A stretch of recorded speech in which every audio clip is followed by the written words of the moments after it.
When Staff Sergeant Elena Vasquez was assigned to inventory duty in the forgotten basement of Fort Harrison's administrative building, everyone assumed it was punishment for questioning orders. What they didn't know was that buried beneath decades of dusty files, she would uncover evidence of a conspiracy that reached the highest levels of command, and that her relentless pursuit of the truth would expose a base commander selling military secrets to foreign agents.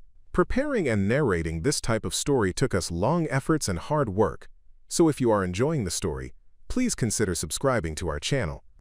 The Colorado mountains stood like silent sentinels around Fort Harrison, their snow-capped peaks catching the first light of dawn and throwing it back in brilliant sheets of gold and crimson. The base nestled in a valley that had been carved by glaciers millennia ago, surrounded by forests of pine and aspen that changed color with the seasons but never lost their sense of ancient permanence. In winter, the mountains trapped the cold and held it close, making the air so crisp it seemed to shatter when you breathed. In summer, they channeled the wind through the valley in patterns that the old-timers could read like a weather map, predicting storms hours before the meteorologists caught on. Fort Harrison had been built in the 1940s as a training facility, but over the decades it had evolved into something more complex and more secretive. The original wooden barracks had been replaced by modern concrete structures that could withstand both mountain weather and the kind of scrutiny that came with handling classified materials. New buildings appeared every few years, their purposes known only to those with the appropriate clearance levels, their construction managed by contractors who signed agreements that kept them quiet long after the concrete had cured.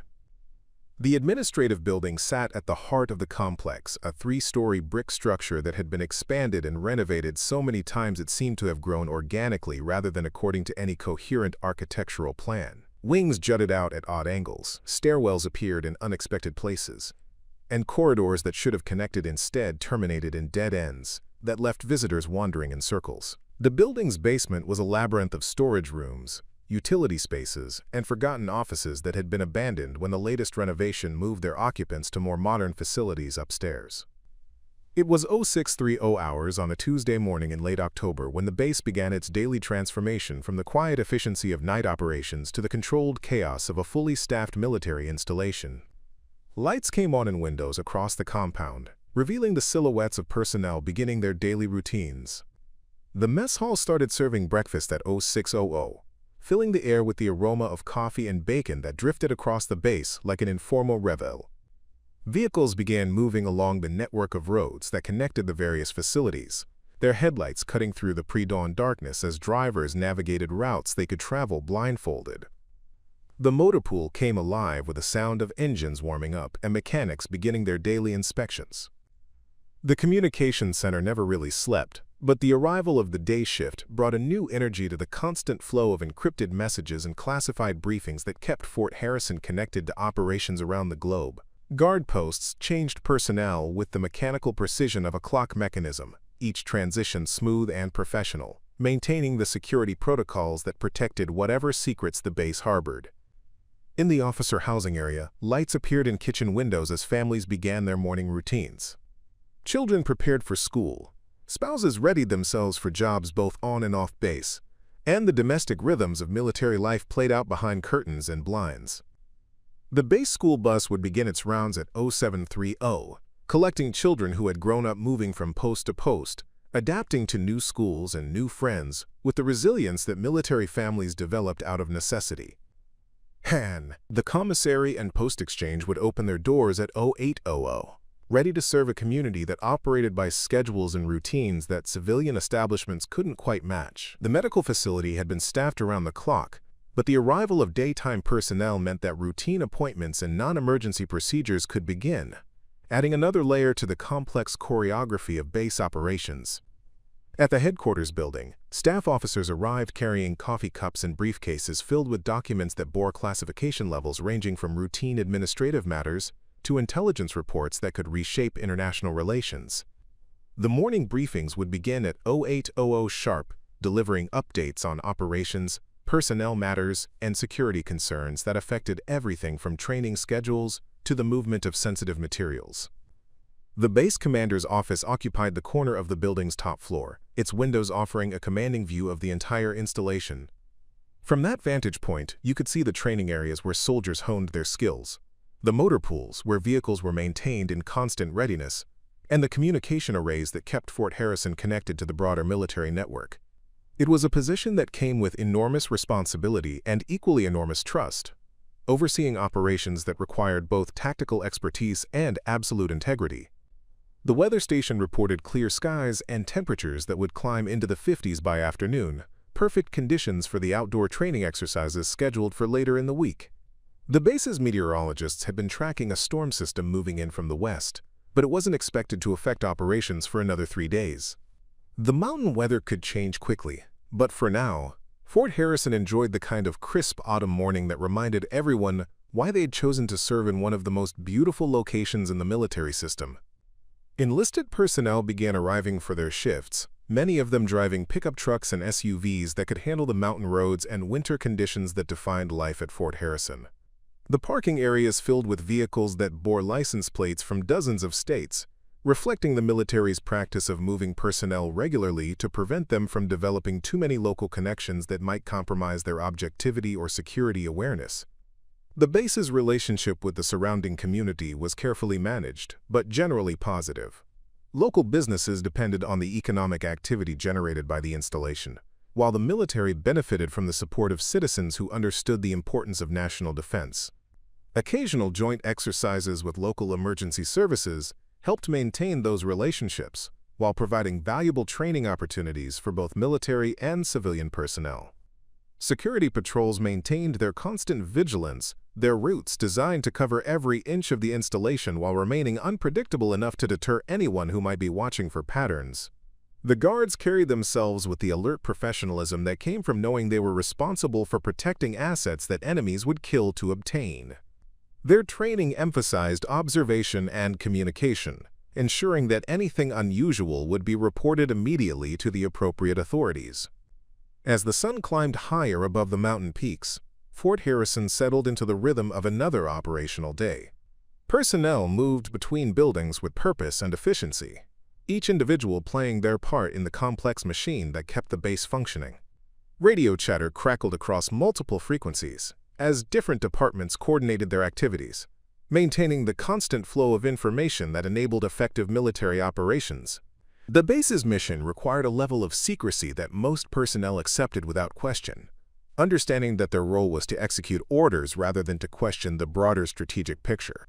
Trust formed the foundation of military effectiveness, from the trust between soldiers in the field to the trust that subordinates placed in their commander's judgment and integrity.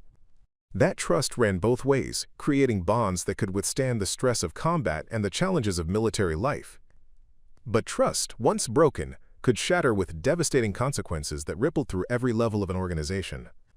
And, somewhere in the administrative building's forgotten basement, among files that most people assumed contained nothing more sensitive than old maintenance records and personnel evaluations, evidence waited to be discovered that would test every assumption about loyalty, duty, and the true cost of betrayal. Staff Sergeant Elena Vasquez walked through the main gate of Fort Harrison with the kind of measured stride that came from 12 years of military service and a recent conversation with her commanding officer that had left her questioning everything she thought she knew about fairness and justice. Her uniform was pressed to regulation standards, her boots polished to a mirror shine that reflected the morning sun, and her bearing carried the confidence of someone who had earned their rank through competence rather than politics. But beneath the professional exterior, anger simmered like a slow-burning fuse. The assignment to inventory duty had been delivered with the kind of bureaucratic language that made punishment sound like opportunity. Administrative support assignment, Colonel Bradley Morrison had called it, his voice carrying the tone of someone who had perfected the art of making bad news sound reasonable. Your attention to detail and organizational skills make you ideal for this important task. But Elena wasn't fooled by the diplomatic phrasing. She knew exactly what this was. 3 weeks earlier, she had asked pointed questions during a briefing about equipment transfers that didn't match the documentation she had been reviewing as part of her duties in the logistics office. Serial numbers that appeared on shipping manifests but didn't correspond to any items in the base inventory system. Requisitions for materials that seemed excessive for the stated purposes. Delivery schedules that placed sensitive equipment in locations where it couldn't be properly secured or monitored. When she had raised these concerns with her immediate supervisor, Captain Jennifer Walsh, She had been told to focus on her assigned duties and leave the broader picture to officers with higher clearance levels. When she persisted, suggesting that the discrepancies might indicate security vulnerabilities that needed investigation, she was informed that her observations had been noted and would be handled through appropriate channels. The meeting with Colonel Morrison had come 2 days later. He had been polite but firm, explaining that Elena's thoroughness was appreciated, but that her role didn't include questioning the decisions of senior officers or the validity of approved operations. Her transfer to inventory duty would allow her to contribute to base operations while developing a better understanding of the importance of following established procedures without deviation. Elena understood the subtext perfectly. She was being silenced, removed from a position where she could observe patterns that someone didn't want observed. The inventory assignment was designed to bury her in mundane tasks that would keep her busy while ensuring she had no access to the kind of information that had led to her uncomfortable questions. It was a classic military solution to an inconvenient subordinate. Isolate them, marginalize them, and wait for them to either accept their place or request a transfer. But Elena Vasquez had not survived 12 years in the military by backing down when things got difficult. Born in East Los Angeles to parents who had immigrated from El Salvador with nothing but determination and hope, she had learned early that persistence often mattered more than talent, and that respect was something you earned through performance rather than demanded through position. Her father had worked double shifts in a textile factory while attending night school to learn English and accounting. Her mother had cleaned office buildings during the day and taken in sewing at night, building a small business, one satisfied customer at a time. Elena had enlisted 2 weeks after high school graduation, partly to help pay for college, and partly because the military offered opportunities that weren't available in her neighborhood. She had excelled in basic training, demonstrating the kind of focused intensity that drill sergeants recognized as the foundation of leadership potential. Advanced training in logistics and supply chain management had revealed an analytical mind that could spot patterns and inconsistencies that others missed. Her first assignment had been at Fort Bragg, where she had quickly earned a reputation for thoroughness and accuracy that made her a favorite of senior NCOs who understood the value of having subordinates who could be trusted with important tasks. A deployment to Afghanistan had tested her skills under conditions where mistakes could cost lives, and she had performed with a kind of calm professionalism that earned commendations and the respect of soldiers whose survival depended on her ability to ensure that the right supplies reached the right places at the right times.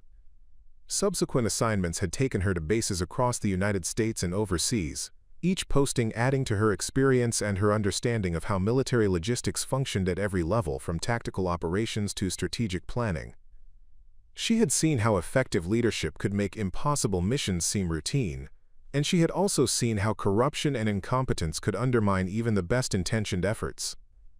The promotion to staff sergeant had come with increased responsibilities and access to information that required both technical expertise and absolute trustworthiness. Elena had embraced those responsibilities, understanding that her role involved not just executing orders, but also ensuring that the systems she managed maintained their integrity under pressure. That integrity included the obligation to report irregularities that could compromise operational security or waste resources that belonged to the American taxpayers who funded military operations. Walking across the base toward her new assignment, Elena noticed details that most people would miss. The way certain personnel avoided eye contact when she passed, as if her recent questions had marked her as someone to be avoided. The subtle changes in routine conversations when she approached groups of colleagues who had previously included her without hesitation. The feeling that she was being watched and evaluated by people who had never paid her much attention before. The administrative building loomed ahead, its brick facade giving no hint of the labyrinthine interior that awaited. Elena had been inside before for routine meetings and briefings, but always to offices on the upper floors where natural light and modern amenities made work tolerable if not pleasant. The basement assignment felt like exile to a place where forgotten people worked on forgotten tasks until they either adapted to their diminished status or found reasons to leave the military entirely.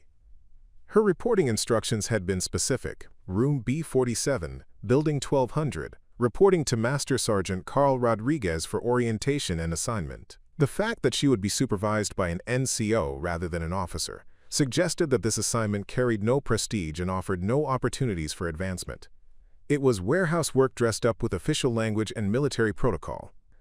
Elena had spent the previous evening researching Master Sergeant Rodriguez through unofficial channels, learning that he was a 20-year veteran who had spent the last 5 years managing various administrative tasks that kept him employed but invisible. His record showed competent but unremarkable service, the kind of career trajectory that led to retirement with adequate benefits but no particular distinction. He had a reputation for following orders without question and avoiding conflicts that might complicate his path to a quiet conclusion of his military service. The building's main entrance was busy with the morning flow of personnel arriving for duty, their conversations creating a low buzz of activity that contrasted sharply with Elena's sense of isolation. She nodded to colleagues she recognized, receiving polite but distant acknowledgments that confirmed her new status as someone whose career had taken an unfortunate turn. In the military's unforgiving social hierarchy, association with fallen personnel could be dangerous for those who still harbored ambitions for advancement.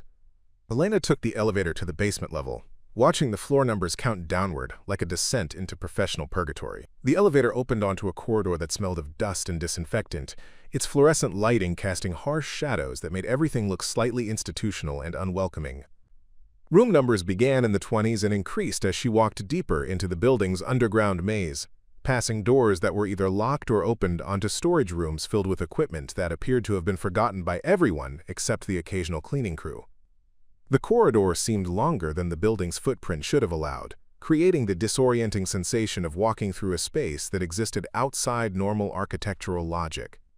Some doors bore official designation plaques, while others were marked only with numbers that followed no discernible pattern. Elena began to understand that this basement level was where the base stored its administrative detritus, the paperwork and equipment that regulations required them to maintain, but that no one particularly wanted to deal with. Room B47 appeared at the end of a corridor that seemed to dead-end into the building's foundation. The door was solid metal painted institutional green, with a small window that revealed nothing but darkness beyond. Elena knocked twice and waited, listening to the sound echo in the empty hallway like a reminder of how far she had fallen from the busy, important offices upstairs where decisions were made and careers were built. Master Sergeant Carl Rodriguez opened the door with the weary expression of someone who had been dealing with unwanted assignments for longer than he cared to remember. He was a compact man in his early 50s, with graying hair cut to military standards and eyes that held the particular exhaustion that came from spending years managing tasks that nobody else wanted to handle. His uniform was regulation, but showed the kind of wear that suggested he spent more time in storage rooms than conference rooms. "Staff Sergeant Vasquez, I presume," he said, his voice carrying the flat tone of someone who had given this orientation speech more times than he could count. "Welcome to the basement. Hope you brought your patience, because you're going to need it down here." He stepped aside to let her enter, gesturing toward a room that looked like it had been designed by someone who believed that functionality mattered more than human comfort. The space was larger than Elena had expected, stretching back into shadows that the overhead fluorescent lights couldn't quite reach. Metal shelving units lined the walls, loaded with bankers' boxes that bore labels in various handwriting styles and different colored ink, suggesting decades of different personnel trying to impose some kind of order on an ever-growing collection of documents. The air smelled of old paper and dust, with an underlying chemical odor that might have been cleaning supplies or might have been something less identifiable. "Your job," Rodriguez continued, settling behind a metal desk that looked like it had been surplus since the 1980s, "is to catalog every box, folder, and loose document in this room and the 12 other storage areas connected to it. Everything gets logged into the computer system with location codes, date ranges, and content summaries. Command wants a complete digital inventory of everything we've been storing down here since the base opened." Elena looked around the room, quickly estimating that the visible boxes alone would take weeks to process properly. "How long has this material been accumulating, Sergeant?" "Base opened in 1943, Rodriguez replied with a shrug that suggested he had stopped being surprised by the scope of military bureaucracy long ago. "Some of these files probably haven't been touched since the Korean War. Others are from last month. Nobody's ever done a comprehensive inventory because nobody's ever needed to access anything once it gets filed down here. Until now." He handed her a clipboard with forms that looked like they had been photocopied so many times that the text was barely legible. You'll use these to track your progress. One form per box. Complete description of contents, condition assessment, and recommendation for retention or disposal. The computer terminals are over there. He gestured toward a corner where two ancient-looking monitors sat on tables that wobbled when touched. What's the urgency? Elena asked, sensing that there was more to this assignment than routine administrative housekeeping. Why inventory everything now? Rodriguez studied her face for a moment, as if evaluating how much truth she could handle. Word came down from command that we might be getting a visit from some folks who like to ask questions about how we manage classified materials. Apparently, someone higher up the food chain wants to make sure we can account for every piece of paper that's ever crossed a desk at Fort Harrison. Elena felt a chill that had nothing to do with the basement's temperature. An inspection focused on classified material handling suggested that someone suspected security problems. The timing, coming so soon after her own questions about inventory discrepancies, seemed unlikely to be coincidental. What kind of inspection? The kind where people show up without much warning and expect perfect answers to uncomfortable questions, Rodriguez replied. The kind where careers end if they don't like what they find. Which is why your new job is to make sure we don't have any surprises waiting in these boxes. He stood up and walked toward the nearest shelf, pulling down a box that was labeled Personnel Records 1987 to 1989 in faded blue ink. When he opened it, Elena could see manila folders crammed with documents that had yellowed with age. Most of this stuff is probably routine. Training records, equipment maintenance logs, correspondence that seemed important at the time but nobody remembers why. But some of it might be classified, and some of it might be documents that were supposed to be destroyed but ended up down here instead. Elena understood the implications immediately. If classified documents had been improperly stored, or if destruction protocols had been ignored, the inspection would uncover violations that could result in criminal charges for whoever was responsible. The fact that she was being assigned to discover these problems suggested that someone wanted them found by friendly eyes before hostile ones arrived. How soon do they expect this completed, she asked, already calculating the time required to properly process what appeared to be thousands of documents. Yesterday would have been good, Rodriguez said with a bitter smile. But since that's not possible, they want preliminary results within 2 weeks, and a complete inventory within 60 days. Which means you'll be working long hours and probably weekends until this gets done. Elena looked around the room again, this time with the eye of someone who understood that her professional future might depend on what she found in these forgotten files. The assignment that had seemed like punishment was beginning to look like something else entirely. Someone needed a thorough, trustworthy person to go through decades of accumulated documents and identify anything that could cause problems during an inspection. The fact that they had chosen her, despite her recent questions about inventory discrepancies, suggested that her reputation for thoroughness outweighed concerns about her willingness to ask uncomfortable questions. Any particular areas I should prioritize? She asked, accepting that resistance would be pointless and that competent execution might actually work in her favor. Rodriguez pulled a folded paper from his shirt pocket and handed it to her. These are the areas that Command is most concerned about.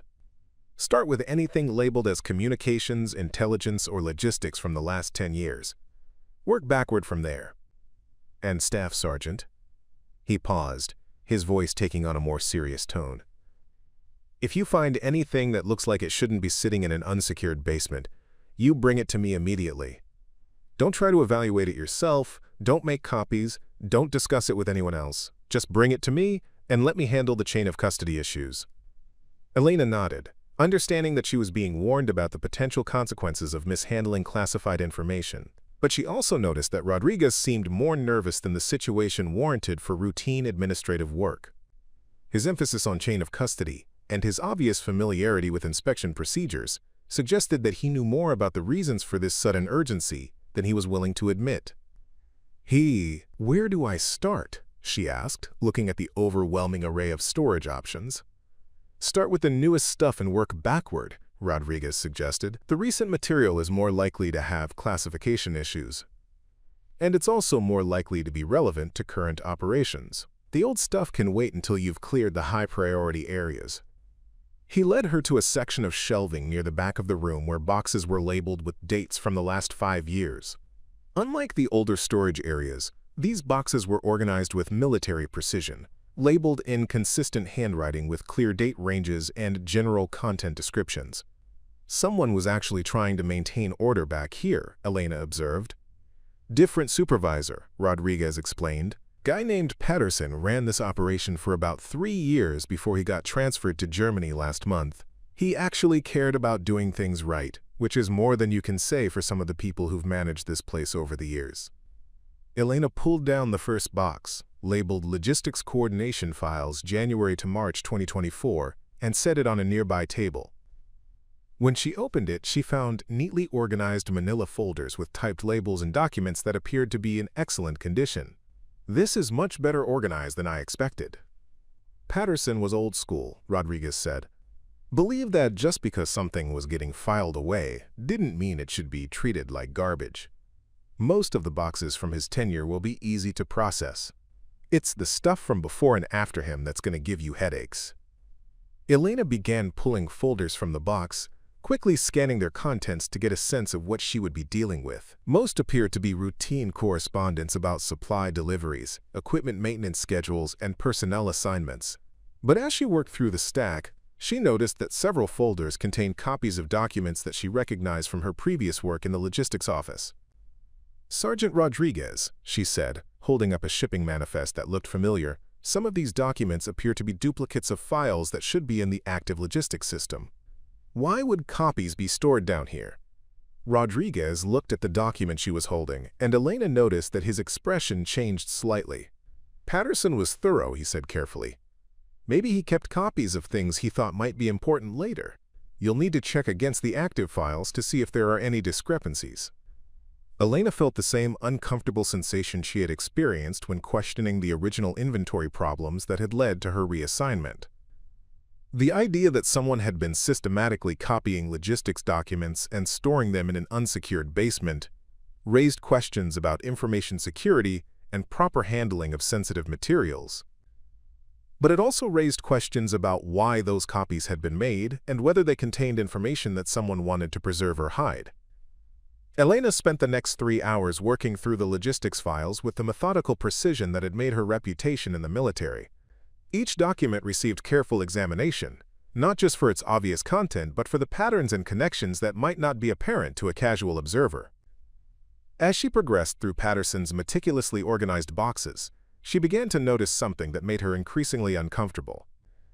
The copied documents weren't random selections from routine operations. They represented a very specific subset of logistics activities, all involving high-value equipment transfers, classified material shipments, and personnel movements that required special security clearances.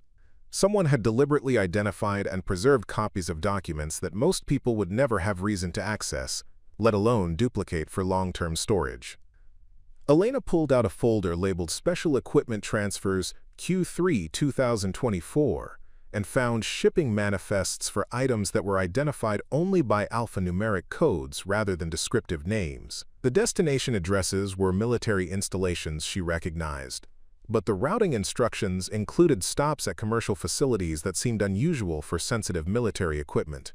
When she cross-referenced the serial numbers with her memory of the logistics database, several of them matched items that had appeared in the discrepancies she had originally questioned. She sat back in her chair, staring at the documents spread across the table. Patterson hadn't just been keeping copies of routine paperwork. He had been systematically documenting transactions that someone else might have wanted to keep invisible. The question was whether he had been conducting unauthorized surveillance of legitimate operations or whether he had discovered irregularities that he wanted to preserve as evidence. Rodriguez had left the room an hour earlier, claiming he needed to check on other administrative matters, but Elena suspected he wanted to avoid observing her discoveries too closely. His nervousness when she had questioned the duplicate documents suggested that he knew more about Patterson's filing system than he had initially admitted. The careful way he had instructed her to bring any sensitive findings directly to him indicated that he was prepared for her to uncover information that would require careful handling. Elena opened another folder and found correspondence between Patterson and various military contractors, discussing delivery schedules and security protocols for shipments that were described in language so vague it seemed deliberately obscure. The letters referenced package deliveries and special handling requirements without ever specifying what was being transported or why it required unusual procedures. but the dates and reference numbers matched some of the shipping manifests she had already examined. As she continued reading, Elena began to understand that Patterson had been tracking a pattern of equipment transfers that bypassed normal military supply chains. Items were being shipped from military depots to commercial facilities, then redirected to final destinations that weren't always the installations originally listed on the requisition forms. The paperwork trail was complex enough that casual observers might miss the irregularities, but someone with Patterson's experience and attention to detail would have recognized the signs of systematic diversion. Elena felt her pulse quicken as she realized the implications of what she was discovering. If Patterson had been documenting evidence of unauthorized equipment transfers, his sudden transfer to Germany might not have been routine career progression. It might have been an attempt to remove him from Fort Harrison before he could report his findings to the appropriate authorities. The fact that his documentation had been left behind in an unsecured basement suggested either that he hadn't had time to properly report his discoveries or that he had deliberately hidden the evidence where it might be found later by someone who would know what to do with it. She opened the next folder and found something that made her blood run cold. Photocopies of personnel files for soldiers who had been assigned to transportation and security duties for the special equipment transfers. But these weren't ordinary personnel files. They included background investigation reports, financial disclosure statements, and detailed assessments of each individual's potential vulnerabilities to compromise or coercion. Someone had been systematically evaluating military personnel to identify those who might be suitable for recruitment into unauthorized activities. Elena recognized several names from the files. These were soldiers she had worked with in the logistics office, people whose duties gave them access to shipping manifests, transportation schedules, and security protocols for sensitive materials. The background assessments noted personal financial problems, family difficulties, and other factors that might make someone susceptible to offers of supplemental income in exchange for cooperation with irregular activities. The most disturbing discovery was a handwritten note clipped to one of the personnel files. In Patterson's careful script, it read, "Approached the 15th of October. Declined participation, recommended for immediate reassignment to prevent potential security risk." The file belonged to Sergeant Maria Santos, a transportation coordinator who had been transferred to a training facility in Texas just 2 weeks before Elena's own reassignment to inventory duty. Elena realized that Patterson hadn't just been documenting unauthorized equipment transfers. He had been tracking recruitment efforts aimed at military personnel who could facilitate those transfers. Someone had been systematically identifying and approaching soldiers who might be willing to assist with activities that violated military regulations and possibly federal law. Those who refused to participate were being quietly transferred away from positions where they could observe or interfere with the ongoing operations. She looked around the empty basement room, suddenly aware of how isolated she was from the rest of the base. If Patterson had been transferred because his investigations were getting too close to exposing a criminal conspiracy, then her discovery of his documentation placed her in considerable danger. The people responsible for the unauthorized activities would have to assume that she now possessed evidence that could destroy their operations and send them to military prison. Elena carefully photographed several key documents with her personal phone, making sure to capture clear images of the serial numbers, dates, and reference codes that would allow investigators to trace the unauthorized transactions.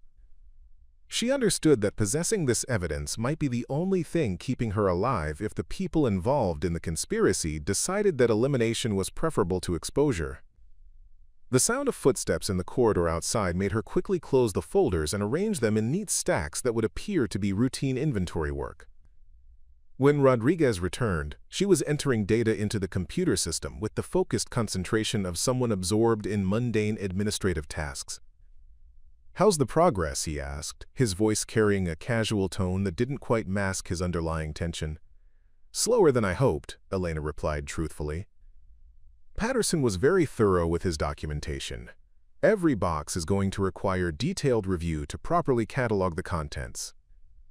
Rodriguez nodded, but Elena noticed that his eyes were focused on the folders she had been examining rather than on her face. "Find anything unusual?"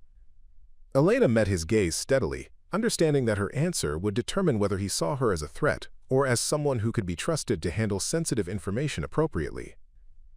Lots of duplicate documents that will need to be cross-referenced with active files. Some correspondence that might have classification issues. Nothing that can't be handled through proper channels. She watched Rodriguez's expression carefully, looking for signs that he knew about Patterson's real activities or that he was involved in the conspiracy himself. His relief at her diplomatic answer suggested that he was probably aware of potential problems, but wasn't directly participating in whatever criminal activities Patterson had been documenting. "Good," Rodriguez said, settling back behind his desk. "Remember what I said about bringing sensitive materials to me immediately. The last thing we need is for you to accidentally compromise classified information by trying to evaluate it yourself." Elena nodded and returned to her work, but her mind was racing with the implications of what she had discovered.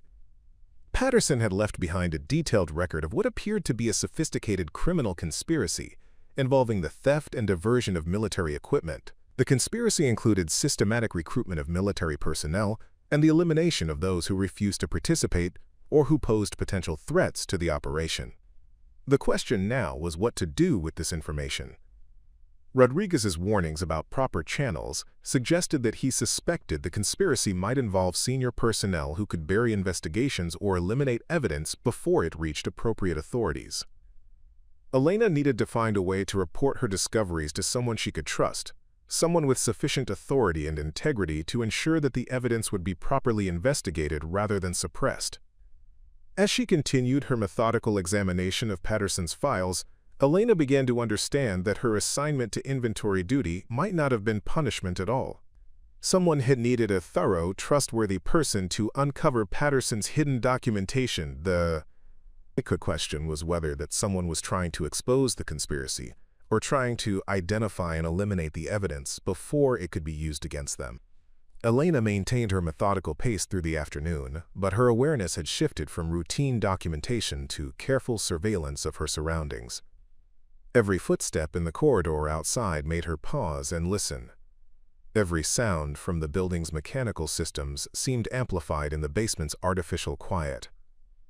She had developed the uncomfortable sensation that she was being observed, though she couldn't identify any specific evidence to support that feeling. Around 1,500 hours, she heard voices approaching from the main corridor, their tone suggesting casual conversation rather than official business. Elena quickly arranged her work materials to appear completely absorbed in mundane inventory tasks, positioning herself so she could observe the door while appearing to focus on her computer screen. The voices grew closer, then stopped just outside room B47. "Checking on the new assignment," she heard a man's voice say, the words muffled by the closed door but clear enough to understand. "Need to make sure she's settling into the work properly." Rodriguez's voice responded from somewhere in the room behind her, though she hadn't heard him enter. "She's making good progress. Very thorough, just like her personnel file suggested. Should have the priority areas completed within the timeline." Elena recognized the other voice now. Captain Walsh, her former supervisor from the logistics office, the same officer who had initially dismissed her concerns about inventory discrepancies. Walsh's presence in the basement, checking on inventory work that should have been routine administrative duty, confirmed Elena's growing suspicion that her assignment was connected to the irregularities she had originally questioned. "Any problems with classification issues?" Walsh asked, her voice carrying the kind of careful neutrality that suggested the answer mattered more than the casual tone indicated.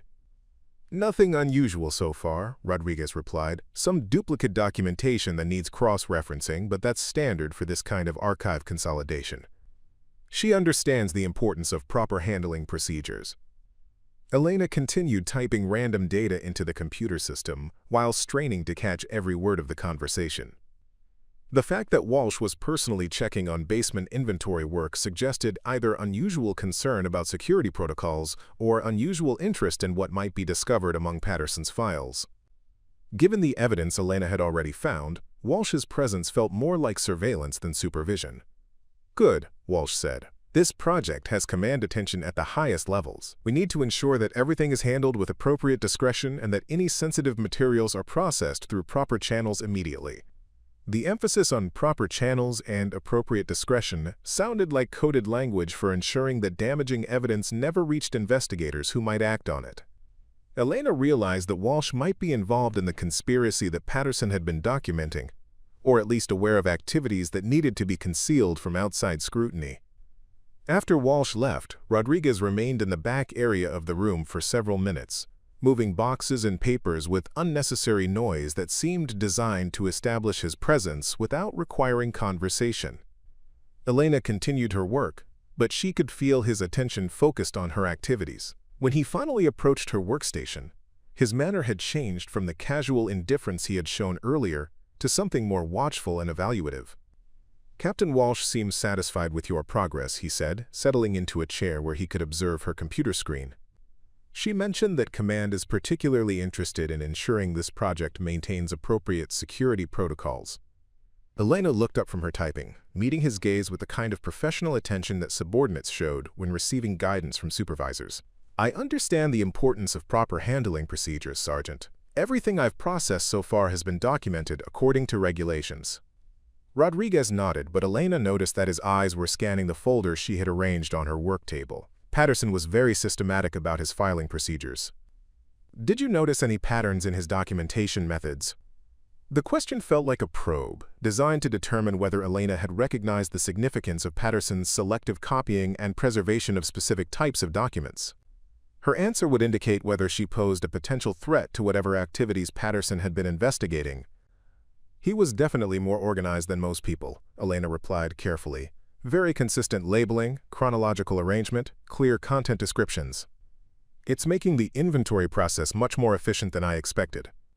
Rodriguez's slight relaxation suggested that her diplomatic response had been appropriate, but Elena also noticed that he didn't immediately return to his desk. Instead, he remained in position where he could monitor her work, creating the uncomfortable dynamic of someone being watched while trying to appear absorbed in routine tasks. Elena decided to test the boundaries of her situation by asking a question that would reveal how much Rodriguez knew about Patterson's real activities. "Sergeant, do you know why Patterson was transferred so suddenly? Some of his documentation suggests he was in the middle of important projects when he left." Rodriguez's pause was long enough to confirm that the question made him uncomfortable. "Personnel transfers are handled above my level," he said finally. "But Patterson had been requesting assignment to Europe for family reasons. Sometimes these things happen faster than people expect."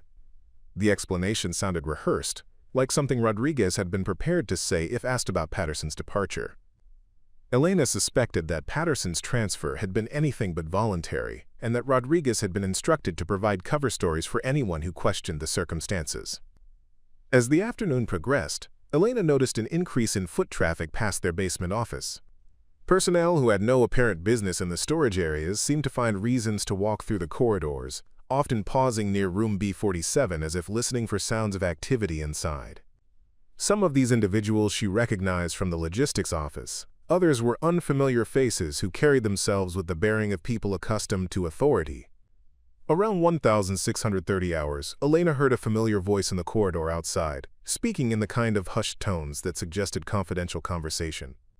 Colonel Morrison, the base commander who had personally reassigned her to inventory duty, was discussing something with an unidentified companion just outside their door. "Progress on the archive consolidation project," Morrison was saying, his words barely audible through the heavy door. "Need to ensure that everything is processed efficiently and that any irregularities are handled through appropriate administrative channels." Elena felt her blood pressure spike as she realized that the base commander was personally monitoring her inventory work. Routine administrative tasks didn't warrant attention from senior officers, which meant that Morrison knew about the sensitive nature of Patterson's documentation and wanted to ensure that it was handled in ways that protected whatever interests were at stake. "Timeline concerns?" the other voice asked, though Elena couldn't identify the speaker. "Inspection schedule has been moved up," Morrison replied. "We need to have everything properly categorized and filed before external reviewers arrive. Can't afford any surprises or irregularities that might raise questions about our administrative procedures." Elena understood the implications immediately. The inspection that Rodriguez had mentioned was approaching faster than originally planned, which meant increased pressure to complete the inventory work quickly. But it also meant increased urgency for anyone who needed to identify and eliminate evidence before outside investigators could discover it. After Morrison and his companion moved away, Rodriguez approached Elena's workstation with an expression that suggested new instructions or concerns. "Staff Sergeant, I need to update your priorities based on guidance from Command. They want you to focus specifically on any files related to logistics operations, transportation activities, and personnel assignments from the last 18 months. Elena recognized that these were exactly the categories of documents that contained Patterson's evidence of unauthorized activities. The instruction to prioritize these materials could be an attempt to ensure they were properly preserved for investigators, or it could be an attempt to identify and remove them before they could cause problems for the people involved in the conspiracy. Should I continue with chronological organization, or do you want me to pull all logistics-related materials regardless of date? Elena asked, hoping to determine whether the goal was systematic documentation or selective editing. Pull everything related to those categories first, Rodriguez instructed. We need to know exactly what documentation exists in those areas before we can determine how to process the remaining materials. Elena nodded and began reorganizing her work according to the new priorities, but her mind was focused on the implications of Morrison's personal involvement in her assignment. If the base commander was monitoring inventory work in a forgotten basement, then the conspiracy Patterson had documented probably reached the highest levels of Fort Harrison's command structure. The question now was whether Elena could find a way to preserve Patterson's evidence and report it to authorities who weren't compromised by the conspiracy, or whether she would become another inconvenient person who needed to be transferred away before they could cause problems for the people involved in systematic theft of military equipment. Elena worked late into the evening, long after Rodriguez had departed with instructions to lock up when she finished. The building above her had settled into the quiet rhythms of night operations, leaving her alone with the accumulating evidence of systematic corruption that reached levels she was still struggling to comprehend. As she delved deeper into Patterson's meticulously preserved documentation, the scope of the conspiracy became increasingly clear and increasingly terrifying. The files she examined after 1,800 hours painted a picture of criminal activity that had been operating for at least 3 years, possibly longer. Patterson had documented a sophisticated network that diverted military equipment worth millions of dollars to private buyers through a complex system of fraudulent paperwork, compromised personnel, and carefully orchestrated shipping arrangements. The operation involved not just theft, but the systematic compromise of national security through the sale of classified technology to entities that Patterson's notes suggested included foreign intelligence services. Elena found correspondence between Colonel Morrison and various defense contractors that discussed alternative distribution channels and specialized client requirements in language that was clearly designed to obscure the true nature of the transactions. The contractors involved weren't legitimate military suppliers but shell companies that existed primarily to facilitate the transfer of stolen equipment to final buyers who preferred to remain anonymous. The paper trail showed that Morrison had been personally authorizing these transactions through his command authority, using his position to legitimize what were essentially criminal enterprises. But Morrison wasn't operating alone. Elena discovered evidence that the conspiracy included personnel at multiple levels of the base hierarchy, from senior NCOs who falsified shipping manifests to junior officers who provided security clearances for unauthorized personnel. The network had been carefully constructed to include individuals in every department that handled sensitive materials, creating a web of complicity that made detection and prosecution extremely difficult.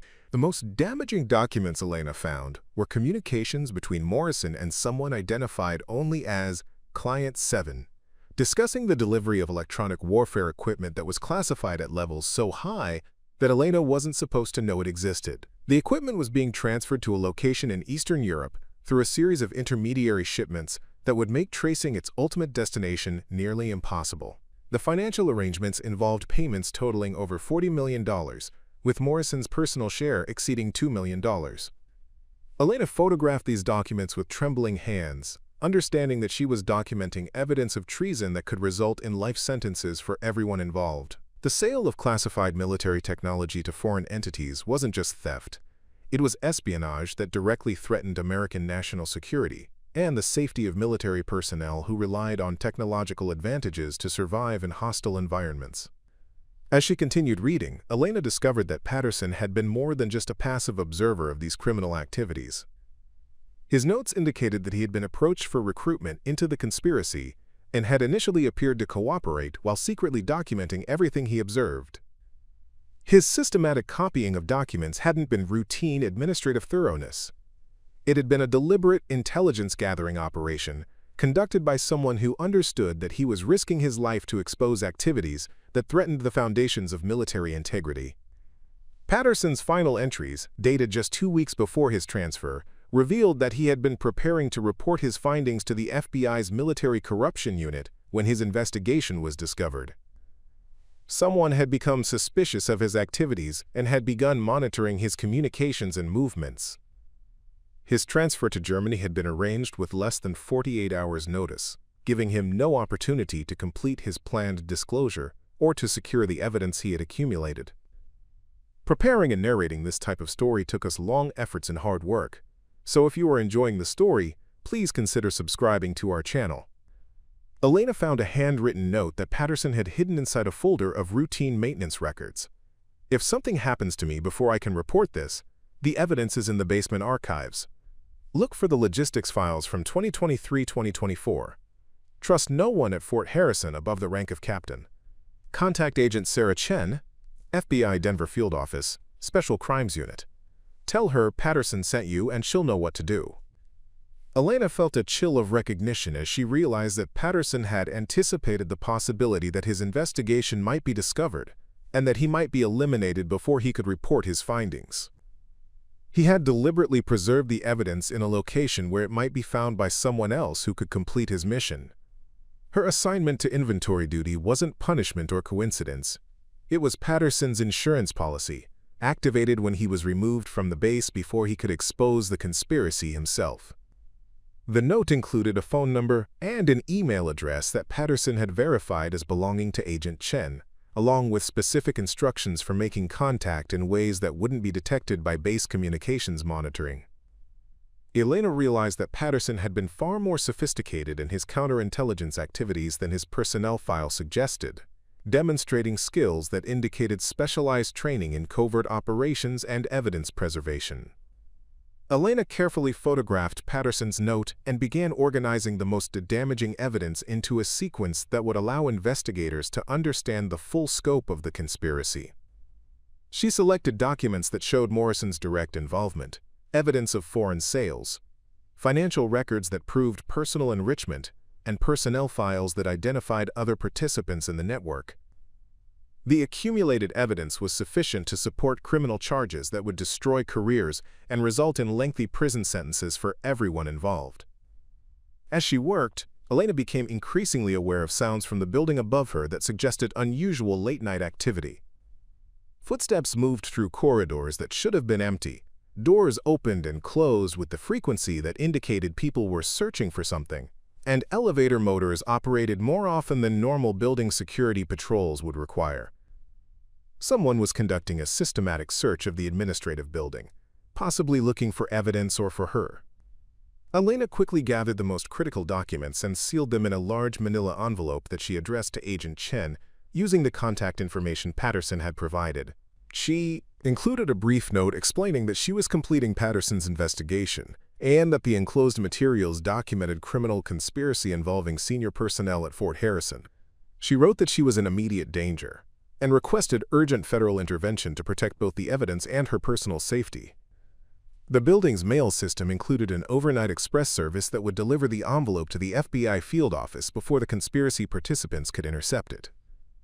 Elena used her personal credit card to pay for the expedited service, understanding that the transaction would create a paper trail, but knowing that speed was more important than concealment at this point. If Morrison's people discovered her activities, financial records would be the least of her concerns. Elena then began preparing a backup plan in case she was discovered before the evidence could reach federal investigators. She uploaded digital copies of the most damaging documents to a secure cloud storage service that Patterson's notes had recommended for whistleblower protection. The service was operated by a privacy organization that specialized in protecting government employees who reported corruption, and it included features that would automatically release stored information to news media if the account holder failed to check in within specified time periods. As she completed these preparations, Elena heard the distinctive sound of the building's main elevator descending to the basement level. The mechanical noise was followed by the soft sound of multiple footsteps moving through the corridors toward her location. Someone was coming, and their approach suggested coordination and purpose rather than routine security patrols or maintenance activities. Elena quickly shut down the computer system and arranged her work materials to appear consistent with routine inventory activities. She palmed her phone and moved to a position where she could observe the door while appearing to be absorbed in filing documents. The footsteps stopped just outside room B47, and Elena heard the low murmur of voices discussing something in tones too quiet to understand. The door handle turned slowly, and Elena realized that her discovery of Patterson's evidence had been detected. The people responsible for the conspiracy had come to determine how much she knew and what steps were necessary to protect their criminal enterprise from exposure. Elena's military training had prepared her for many dangerous situations, but it hadn't prepared her for the moment when she would have to decide whether to fight or surrender when confronted by fellow soldiers who had betrayed everything their uniforms represented. The door opened, and Elena found herself facing Colonel Morrison, accompanied by two MPs whose expressions suggested they weren't conducting routine business. Morrison's face showed the kind of cold calculation that Elena had seen in combat zones, the look of someone who had decided that eliminating problems was preferable to solving them through legitimate means. "Staff Sergeant Vasquez," Colonel Morrison said, stepping into the room with the measured confidence of someone accustomed to having his authority respected without question. "I understand you've been making excellent progress on the inventory project. Captain Walsh tells me you're very thorough in your documentation methods." Elena stood at attention, her training taking over despite the danger she sensed in Morrison's presence. "Yes, sir. I've been working to catalog all materials according to the specifications provided by Master Sergeant Rodriguez." Morrison's eyes swept the room, taking in the organized stacks of folders, the computer terminal where Elena had been working, and the boxes she had pulled from the shelving units. His expression revealed nothing, but Elena noticed that his attention lingered on the areas where she had been examining Patterson's most sensitive documentation. "I'm impressed by your dedication," Morrison continued, moving closer to Elena's workstation. "Working late shows real commitment to completing this important task. Tell me, have you encountered any materials that require special handling or additional security clearance?" The question was a trap, Elena realized. Morrison was trying to determine whether she had discovered Patterson's evidence and whether she understood its significance. Her answer would determine whether he saw her as a manageable problem or as a threat that required immediate elimination. "I've found some duplicate documentation that needs cross-referencing with active files," Elena replied carefully, "and some correspondence that might have classification markings that require verification. I've been setting those materials aside for review by appropriate authorities as instructed." Morrison nodded, but Elena caught the subtle exchange of glances between him and the two MPs who had positioned themselves to block the room's only exit. The military police were Staff Sergeant Kevin Black and Sergeant First Class Maria Torres, both of whom Elena recognized from base operations but had never worked with directly. Their presence suggested that Morrison had come prepared for a confrontation rather than a routine inspection.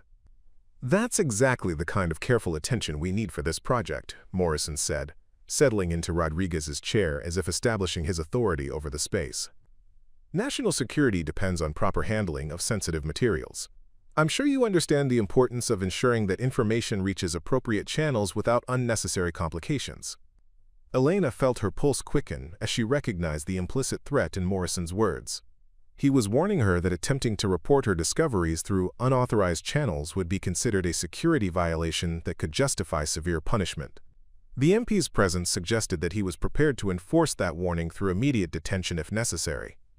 "Of course, sir," Elena replied, maintaining her professional demeanor while calculating possible escape routes and defensive options. "I understand the importance of following proper procedures for all security-related matters." Morrison leaned forward, his expression becoming more intense. "I'm glad we understand each other, Staff Sergeant, because there have been some concerns about your previous work in the logistics office. Questions about whether you fully appreciate the complexities of military operations and the importance of maintaining appropriate boundaries when reviewing official documentation." Elena realized that Morrison was referring to her original questions about inventory discrepancies, the concerns that had led to her reassignment to basement duty. He was establishing a pattern of insubordination that could justify whatever actions he planned to take against her. The fact that he was building a case suggested that he intended to create official justification for eliminating her as a threat. "Sir, I've always tried to perform my duties according to regulations and to report any irregularities through proper channels," Elena said, her voice steady despite the danger she sensed escalating around her. "That's exactly the problem," Morrison replied, standing up and beginning to pace around the small room. "You've been asking questions and raising concerns about matters that are beyond your clearance level and outside your area of responsibility. That kind of behavior can compromise operational security and interfere with authorized activities that you don't have the context to understand." Elena watched Morrison's movements carefully, noting that he was positioning himself to cut off any attempt she might make to reach the door. The MPs had spread out to cover different angles of the room, creating a containment formation that suggested they had conducted this type of operation before. Elena began to understand that confronting suspected whistleblowers was probably a routine activity for Morrison's criminal network. Furthermore, Morrison continued, "There have been reports that you've been accessing materials outside your assigned areas and possibly removing documents from secured storage without proper authorization. Those are serious violations that could result in criminal charges and the loss of your security clearance." Elena felt a chill as she realized that Morrison was preparing to accuse her of the same crimes he was committing. By claiming that she had stolen classified documents, he could justify her arrest and detention while simultaneously discrediting any evidence she might have discovered. It was a sophisticated approach that would allow him to eliminate a threat while appearing to protect national security. "Sir, I haven't removed any materials from this facility," Elena said firmly. "Everything I've examined has been properly documented and remains in secured storage according to regulations."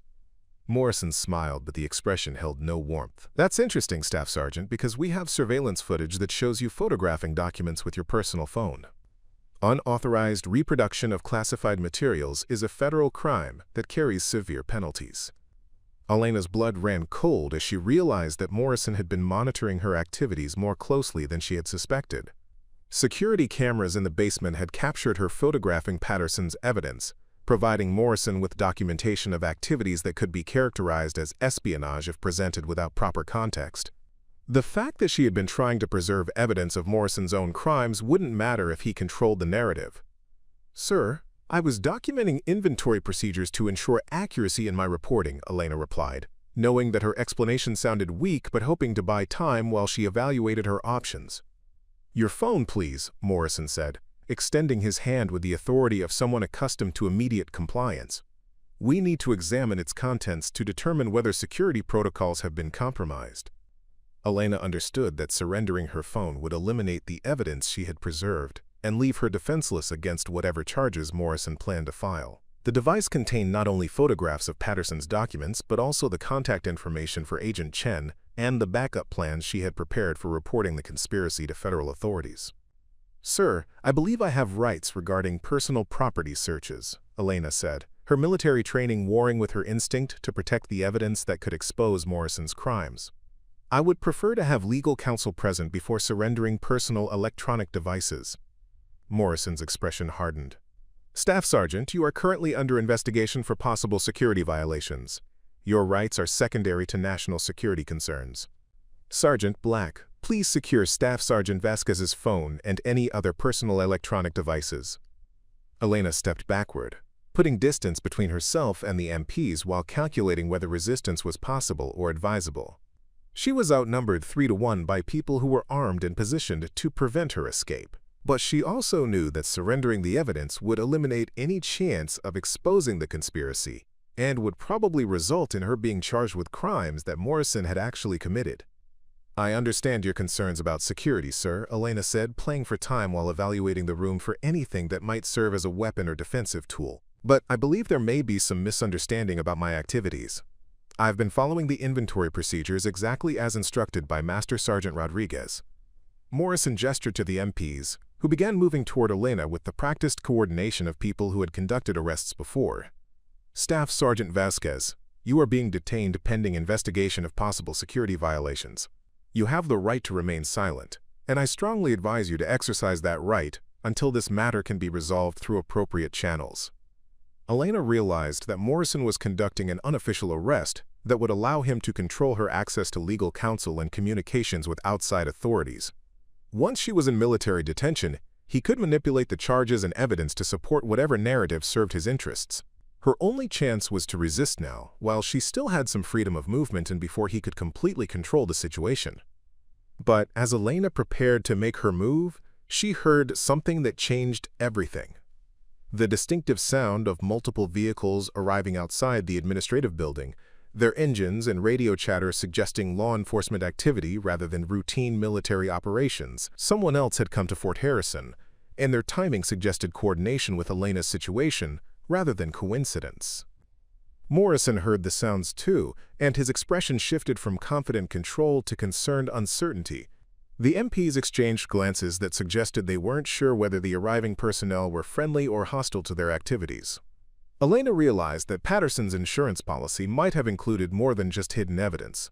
He might have arranged for federal intervention if his investigation was discovered and interrupted. The sound of radio chatter grew louder in the corridor outside, accompanied by the measured footsteps of multiple personnel moving with purpose through the administrative building. Elena heard voices identifying themselves as federal agents and demanding access to specific areas of the facility. Morrison's confident demeanor evaporated as he realized that his carefully controlled situation was about to be disrupted by forces beyond his authority.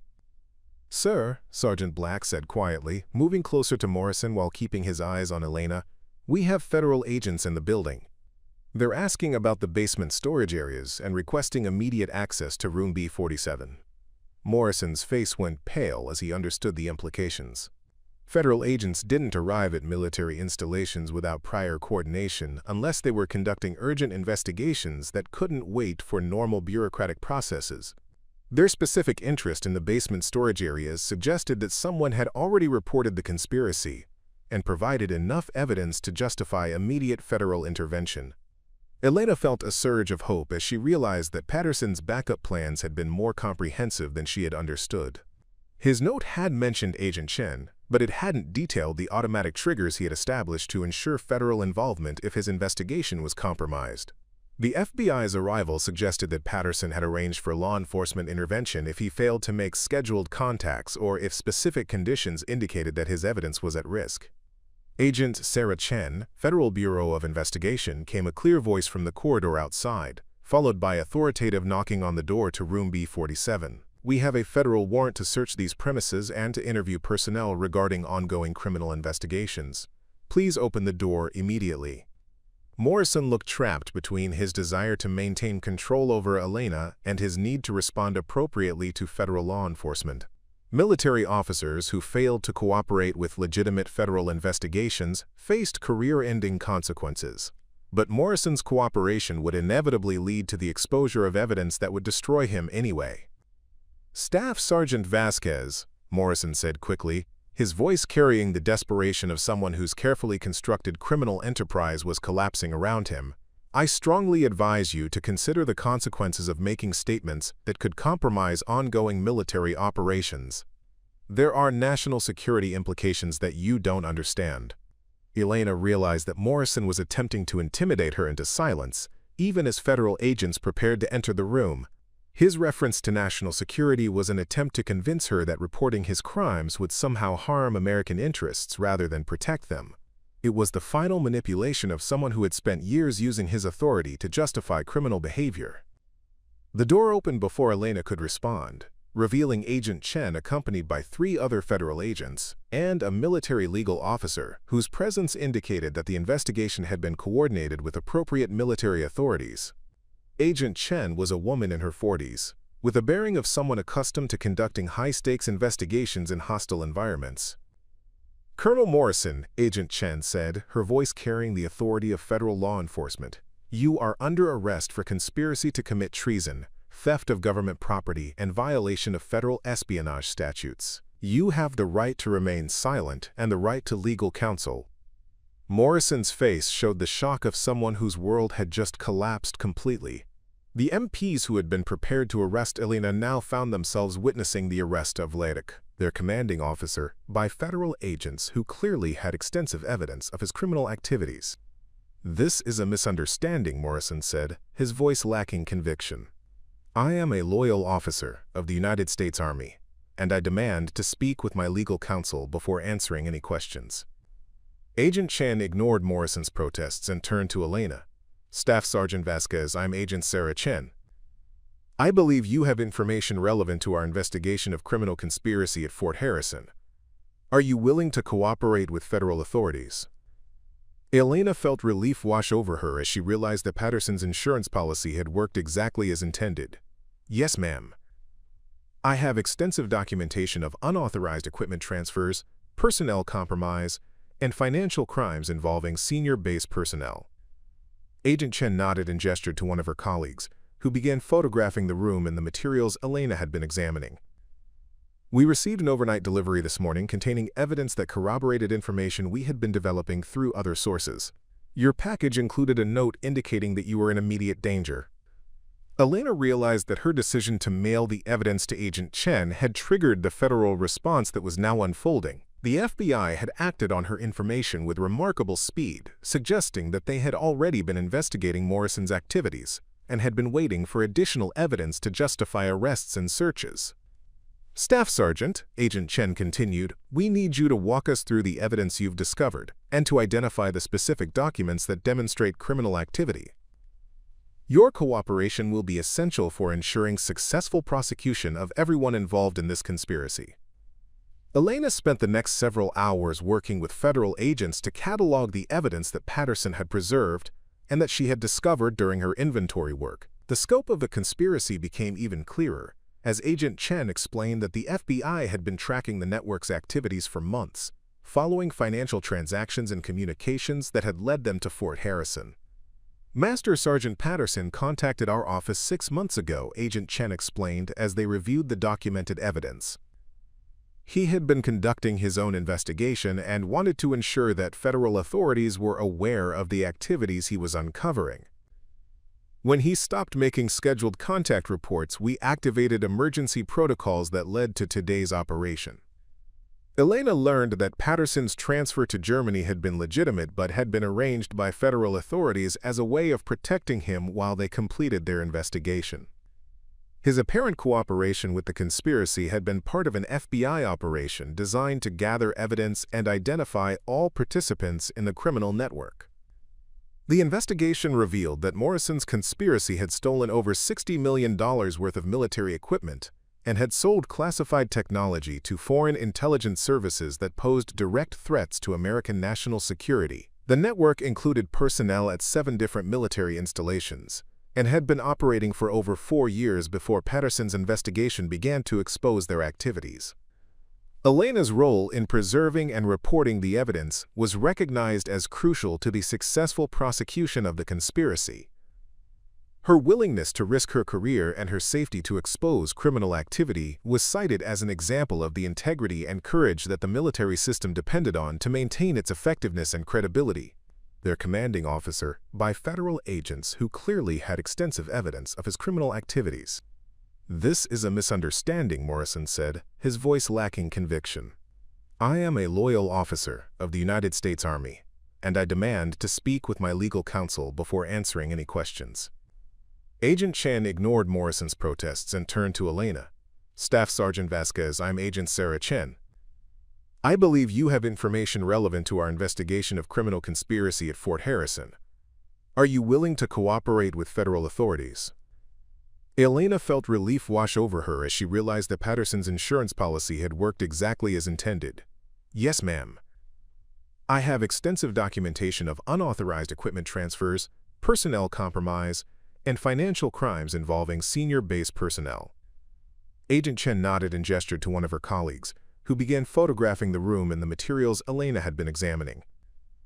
We received an overnight delivery this morning containing evidence that corroborated information we had been developing through other sources. Your package included a note indicating that you were in immediate danger. Elena realized that her decision to mail the evidence to Agent Chen had triggered the federal response that was now unfolding. The FBI had acted on her information with remarkable speed, suggesting that they had already been investigating Morrison's activities and had been waiting for additional evidence to justify arrests and searches. Staff Sergeant, Agent Chen continued, we need you to walk us through the evidence you've discovered and to identify the specific documents that demonstrate criminal activity. Your cooperation will be essential for ensuring successful prosecution of everyone involved in this conspiracy. Elena spent the next several hours working with federal agents to catalog the evidence that Patterson had preserved and that she had discovered during her inventory work. The scope of the conspiracy became even clearer, as Agent Chen explained that the FBI had been tracking the network's activities for months, following financial transactions and communications that had led them to Fort Harrison. Master Sergeant Patterson contacted our office 6 months ago, Agent Chen explained as they reviewed the documented evidence. He had been conducting his own investigation and wanted to ensure that federal authorities were aware of the activities he was uncovering. When he stopped making scheduled contact reports, we activated emergency protocols that led to today's operation. Elena learned that Patterson's transfer to Germany had been legitimate but had been arranged by federal authorities as a way of protecting him while they completed their investigation. His apparent cooperation with the conspiracy had been part of an FBI operation designed to gather evidence and identify all participants in the criminal network. The investigation revealed that Morrison's conspiracy had stolen over $60 million worth of military equipment and had sold classified technology to foreign intelligence services that posed direct threats to American national security. The network included personnel at 7 different military installations and had been operating for over 4 years before Patterson's investigation began to expose their activities. Elena's role in preserving and reporting the evidence was recognized as crucial to the successful prosecution of the conspiracy. Her willingness to risk her career and her safety to expose criminal activity was cited as an example of the integrity and courage that the military system depended on to maintain its effectiveness and credibility. The failure to properly investigate these early warning signs became a major focus of the congressional inquiry. Elena testified that military culture often discouraged subordinates from questioning the decisions of senior officers, creating an environment where criminal activity could be disguised as legitimate command authority. The emphasis on following orders without question, while essential for military effectiveness, had been exploited by corrupt officers who used their positions to intimidate potential whistleblowers. Elena's experience with being reassigned to punishment duty for asking legitimate questions became a case study in how retaliation against whistleblowers created security vulnerabilities that enemies could exploit. Her persistence in documenting and reporting evidence despite personal and professional risks was cited as an example of the kind of moral courage that military institutions needed to cultivate and protect. The reforms that emerged from the investigation included new protocols for protecting military personnel who reported security concerns, mandatory training for all personnel on recognizing and reporting potential espionage activities, and enhanced oversight mechanisms for equipment transfers and classified material handling. Elena was asked to help develop these training programs, drawing on her experience to create realistic scenarios that would help military personnel recognize the warning signs of criminal conspiracy. One of the most significant changes was the establishment of direct communication channels between military personnel and federal law enforcement agencies, bypassing the chain of command in cases where security concerns involved senior officers. Elena worked with Agent Chen to design secure reporting systems that would allow whistleblowers to provide information to appropriate authorities without fear of retaliation from compromised supervisors. The investigation also revealed the crucial role that Master Sergeant Patterson had played in exposing the conspiracy, leading to posthumous recognition of his courage and dedication to national security. Although Patterson had survived his transfer to Germany, he had been killed in a training accident that federal investigators determined was actually an assassination carried out by foreign intelligence operatives who wanted to eliminate him before he could provide additional testimony about international aspects of the criminal network. Elena attended Patterson's memorial service at Arlington National Cemetery, where he was buried with full military honors and recognized as a hero who had given his life to protect American national security. His family was informed about his undercover work with federal authorities and his crucial role in exposing the conspiracy that had threatened military readiness and American strategic advantages. The emotional impact of Patterson's sacrifice motivated Elena to continue her work with federal authorities even after the immediate investigation was completed. She accepted a new assignment with the Department of Defense Inspector General's office, where her experience with uncovering corruption could be applied to preventing similar conspiracies from developing at other military installations. Elena's new role involved traveling to bases across the country to conduct security assessments and to train personnel on recognizing and reporting potential security threats. Her reputation as someone who had risked her career to expose corruption gave her credibility with military personnel who might otherwise be reluctant to report concerns about their superiors. The work was challenging and sometimes dangerous, as Elena discovered that Morrison's network had been part of a much larger criminal enterprise that included civilian contractors, foreign nationals, and compromised officials in various government agencies. Some of the people involved in these broader networks had significant resources and motivation to prevent further exposure of their activities. Elena received death threats and was subjected to surveillance by unknown parties who wanted to intimidate her into discontinuing her investigative work. Federal marshals provided security protection, and Elena learned to live with the constant awareness that her efforts to protect national security had made her a target for people who profited from betraying American interests. Despite these risks, Elena continued her work because she understood that the security of military personnel and the effectiveness of American defense capabilities depended on maintaining the integrity of military systems. The equipment that Morrison had stolen could be used to develop countermeasures that would put American soldiers at risk in future conflicts, making the prevention of similar thefts a matter of life and death for service members who would never know how Elena's work had protected them. Elena's investigations led to the discovery and prosecution of 12 additional criminal networks operating at military installations across the United States and overseas. The total value of recovered equipment and prevented thefts exceeded $1 billion, and the intelligence gathered about foreign espionage activities provided crucial information for counterintelligence operations that protected American technological advantages. The success of these investigations established new protocols for federal coordination with military law enforcement that became models for protecting national security in an era when traditional boundaries between domestic and foreign threats were increasingly blurred. Elena's expertise in recognizing the intersection between military corruption and foreign espionage made her a sought-after consultant for intelligence agencies that were adapting to new types of security challenges. Years later, Elena would reflect that her reassignment to inventory duty in a forgotten basement had been the beginning of a career that had far exceeded anything she could have imagined when she first questioned those shipping manifests in the logistics office. Sometimes the most important discoveries were made by people who refused to accept that irregularities were normal, and sometimes the greatest service to country came from having the courage to ask uncomfortable questions even when the answers might be dangerous.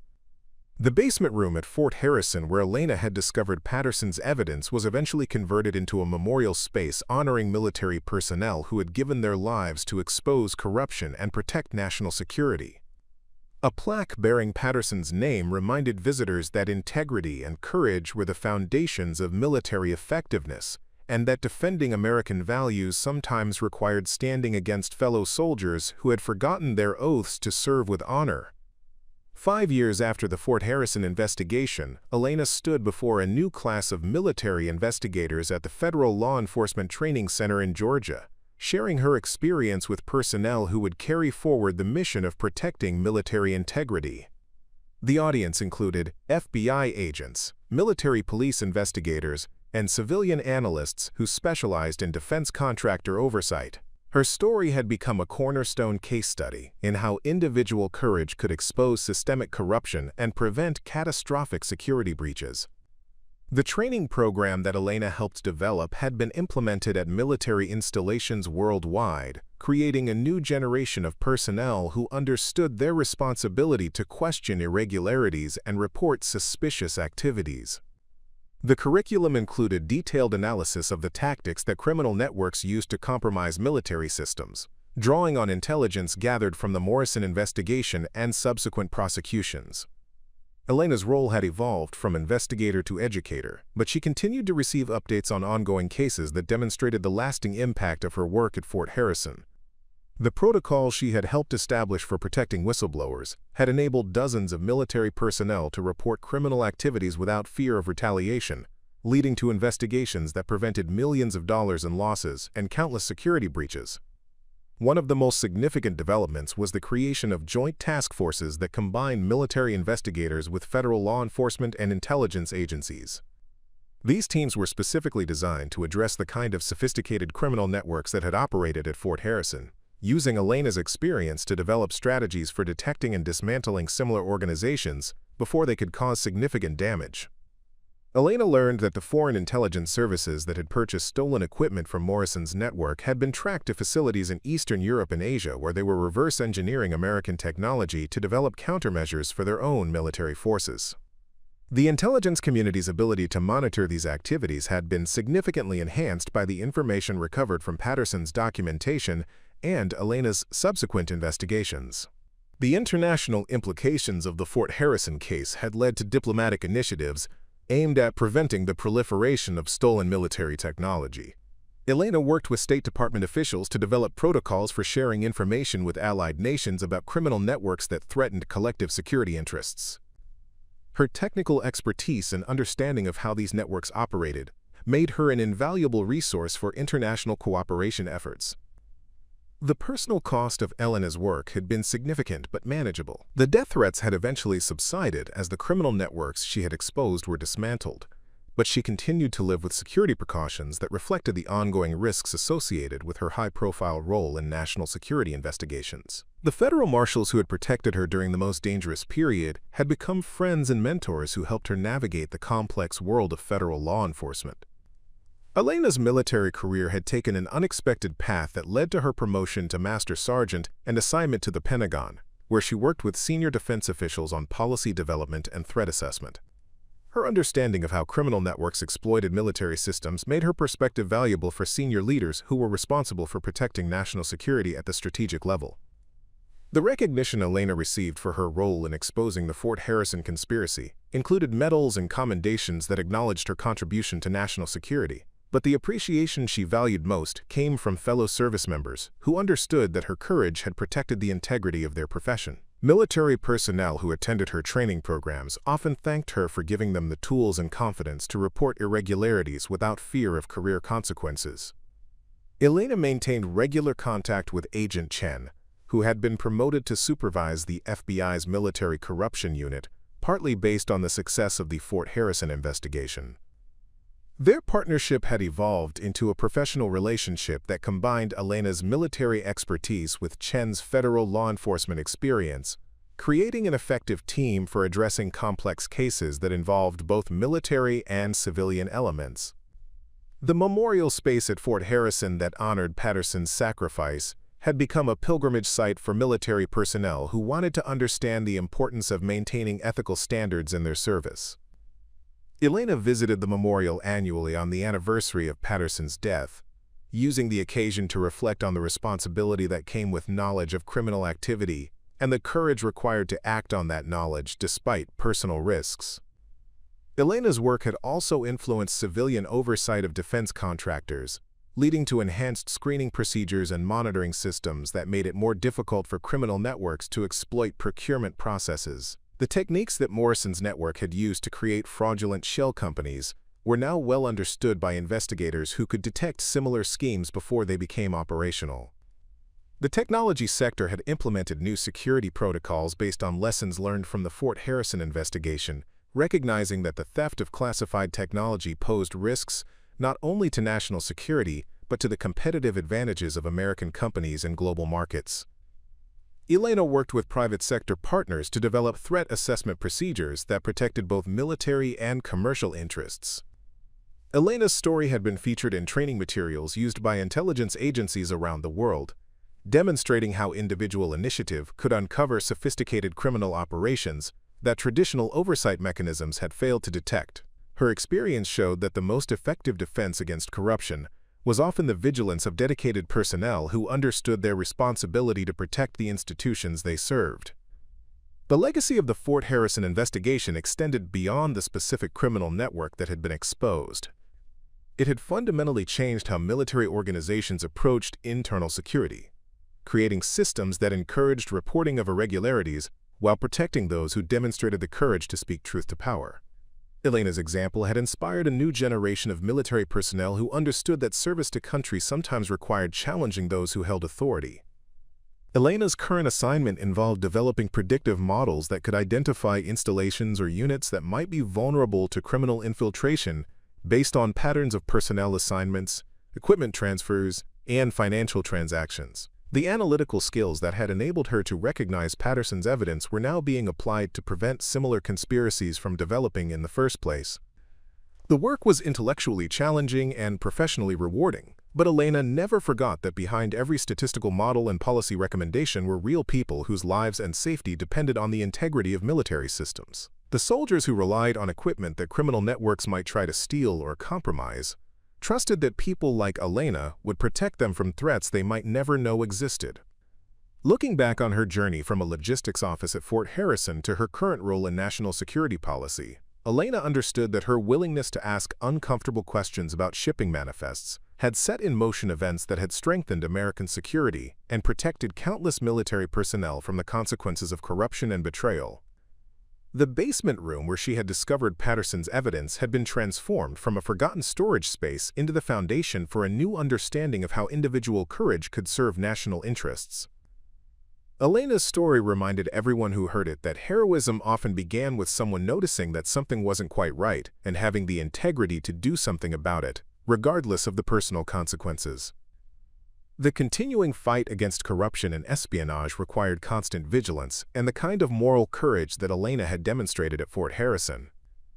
Her work ensured that future generations of military personnel would have the tools, training, and protection they needed to maintain the integrity that made military service a sacred trust between those who served and the nation they protected. 10 years had passed since Elena first walked into that basement storage room at Fort Harrison, and the ripple effects of her discovery continued to transform military security practices across the globe. She now held the position of Senior Advisor for Military Integrity at the Department of Defense, a role created specifically to address the systemic vulnerabilities that the Morrison conspiracy had exposed. Her office occupied a corner of the Pentagon where she worked with the highest levels of military leadership to develop policies that would prevent future betrayals. The international intelligence community had recognized Elena as one of the foremost experts on military corruption and foreign infiltration.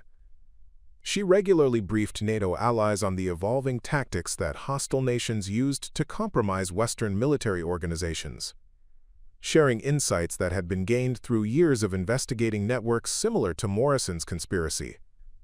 Her presentations at international security conferences were attended by intelligence officials from dozens of countries who sought to apply her expertise to their own security challenges. Elena's work had expanded beyond investigating existing criminal activities to predicting and preventing future threats. The analytical framework she had developed could identify patterns in personnel behavior, financial transactions, and operational procedures that indicated potential compromise before criminal activities became established. This predictive capability had prevented an estimated $3 billion in equipment theft and technology transfer over the previous 5 years. The success of Elena's prevention programs had attracted attention from academic institutions that wanted to study her methods and apply them to civilian security challenges. She taught graduate courses at Georgetown University's Security Studies program, where her students included future diplomats, intelligence analysts, and corporate security professionals who would carry her approaches into their respective fields. Elena maintained close relationships with the families of service members who had been affected by the criminal networks she had helped expose. The widows and children of soldiers who had died because compromised equipment failed in combat operations understood that Elena's work honored the memory of their loved ones by preventing similar tragedies.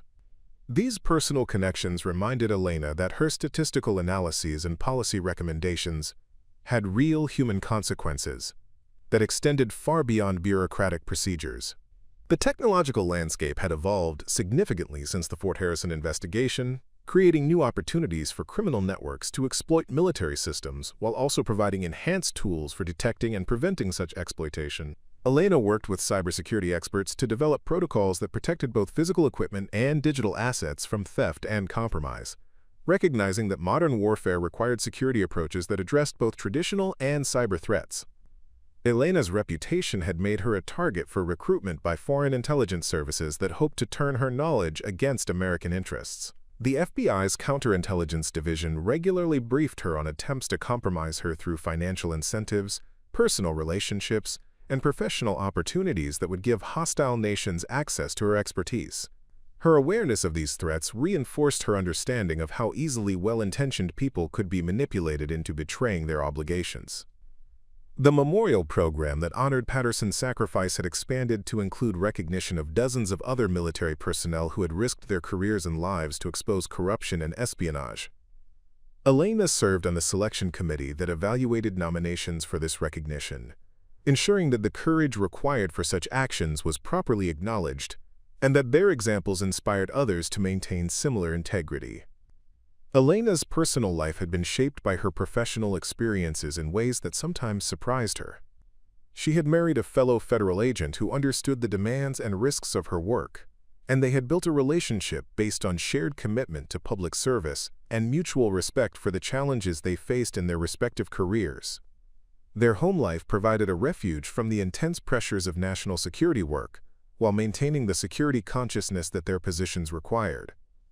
The training programs that Elena had helped develop were now standard curriculum at military academies and professional development schools throughout the defense establishment. Young officers learned about the Morrison conspiracy as part of their ethics education, understanding that their future leadership responsibilities would include protecting their subordinates from recruitment by criminal networks and ensuring that their own decisions reflected the highest standards of integrity. Elena's work had influenced civilian oversight of military contractors in ways that extended beyond defense procurement to include broader considerations of supply chain security and technology transfer. The techniques that criminal networks used to infiltrate military systems were increasingly being applied to civilian infrastructure, making Elena's expertise relevant to protecting critical systems that supported both military and civilian operations. The psychological profiles that Patterson had discovered among Morrison's recruitment materials had been developed into comprehensive assessment tools that helped identify personnel who might be vulnerable to compromise. Elena worked with military psychologists and counterintelligence specialists to create intervention programs that provided support for service members facing financial or personal difficulties that could make them susceptible to criminal recruitment.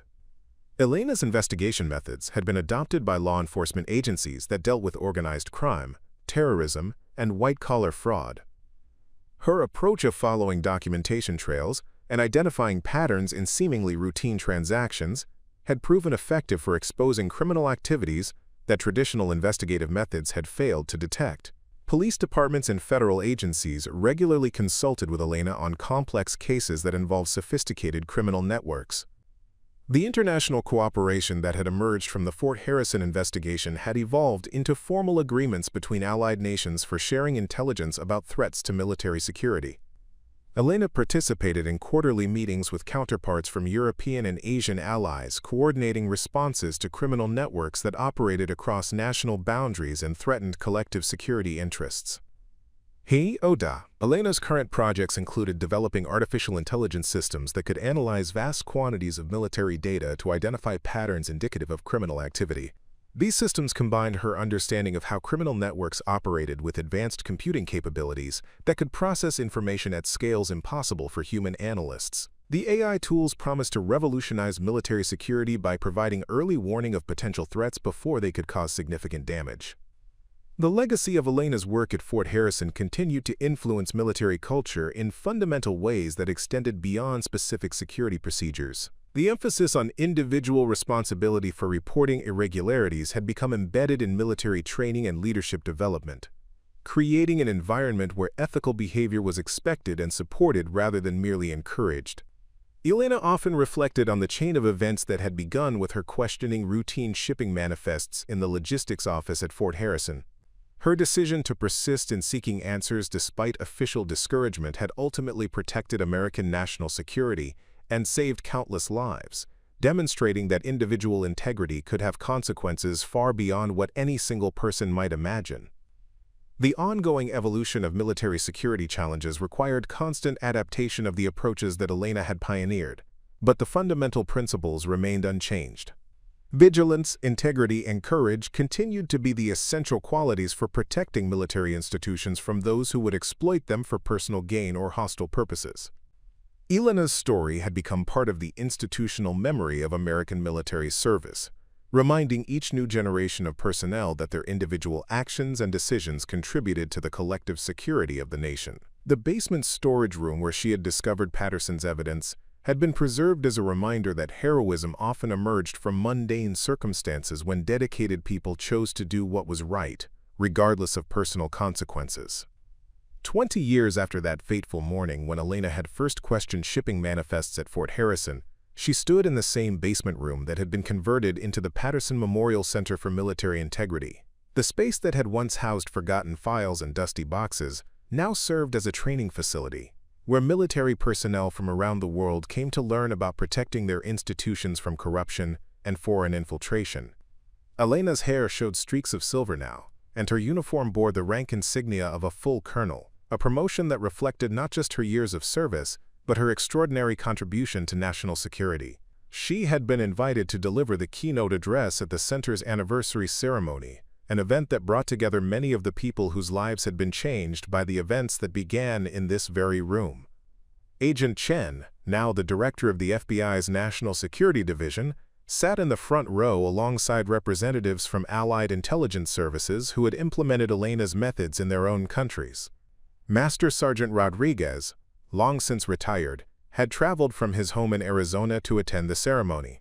His presence reminded everyone that even those who had been peripheral to the original investigation had played important roles in ensuring that justice prevailed.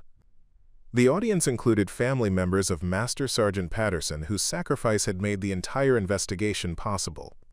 His son, now a federal prosecutor specializing in military corruption cases, served as living proof that Patterson's legacy continued to protect American interests through the next generation.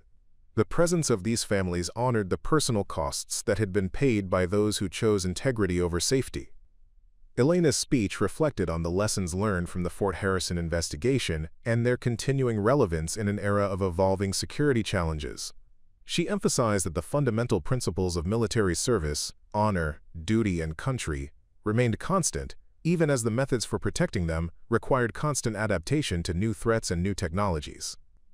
The ceremony concluded with the presentation of the Patterson Award for Military Integrity to a young Air Force sergeant who had recently exposed a criminal network at an overseas base. The sergeant's courage in reporting irregularities despite pressure from senior personnel demonstrated that Elena's example continued to inspire new generations of service members to prioritize their obligations to the nation over their personal comfort and career advancement. As the ceremony ended and the attendees dispersed, Elena remained in the Memorial Center, surrounded by displays that documented the investigation and its aftermath. The exhibits included photographs of the evidence she had discovered, timelines of the criminal network's activities, and testimonials from military personnel who had been protected by the reforms that followed Morrison's prosecution. Elena understood that her work was far from complete. New threats emerged constantly, as hostile nations developed increasingly sophisticated methods for compromising American military capabilities. The price of security was eternal vigilance, and that vigilance depended on individuals who possessed the courage to ask uncomfortable questions and the integrity to act on unwelcome answers. The basement room where Elena's journey had begun now stood as a monument to the power of individual conscience to serve collective security. Her story reminded everyone who entered the space that heroism could emerge from the most ordinary circumstances when people chose to honor their obligations despite personal risk. The Patterson Memorial Center would continue to train future generations of military personnel in the principles that Elena had demonstrated through her actions, ensuring that the sacrifices of those who had come before would continue to protect those who would serve in the years ahead. The legacy of Fort Harrison lived on in every military installation where personnel understood their responsibility to question irregularities, report suspicious activities, and maintain the integrity that made their service meaningful. Elena's example had become part of the foundation upon which American military effectiveness rested, proving that individual courage could indeed change the world. As Elena walked toward the exit of the Patterson Memorial Center, a young private approached her with nervous determination. "Ma'am," the soldier said, "I'm stationed at Fort McKinley in Texas. I've noticed some irregularities in our equipment transfers that remind me of what you discovered here. I wasn't sure who to contact." Elena smiled, recognizing the same courage and integrity that had driven her own actions 2 decades earlier. She handed the private a secure contact card for the FBI's Military Corruption Hotline, a system that existed because of her work at Fort Harrison. "Trust your instincts," she said. "If something doesn't look right, it probably isn't. And remember, you're not alone in this fight." As Elena stepped into the Colorado sunshine, she reflected on how one person's willingness to ask uncomfortable questions could ripple through time, protecting countless others and strengthening the very foundations of national security. The basement room behind her had been transformed from a place of forgotten files into a beacon of hope, proof that integrity and courage could triumph over corruption and betrayal. The young private's approach reminded Elena that her story wasn't ending. It was continuing through each new generation of service members who understood their responsibility to protect the institutions they served. Somewhere in America, another dedicated soldier was questioning irregularities. Another potential whistleblower was weighing the costs of speaking truth to power, and another hero was being born in the most ordinary of circumstances. If this story of courage and integrity inspired you, don't forget to hit that subscribe button and join our community of viewers who believe that truth and justice matter. We bring you real stories of everyday heroes who make extraordinary differences when it counts most. Ring that notification bell so you never miss our latest inspirational content, and let us know in the comments below, what would you have done in Elena's situation? Your engagement helps us continue sharing stories that remind us all of the power of individual courage to change the world.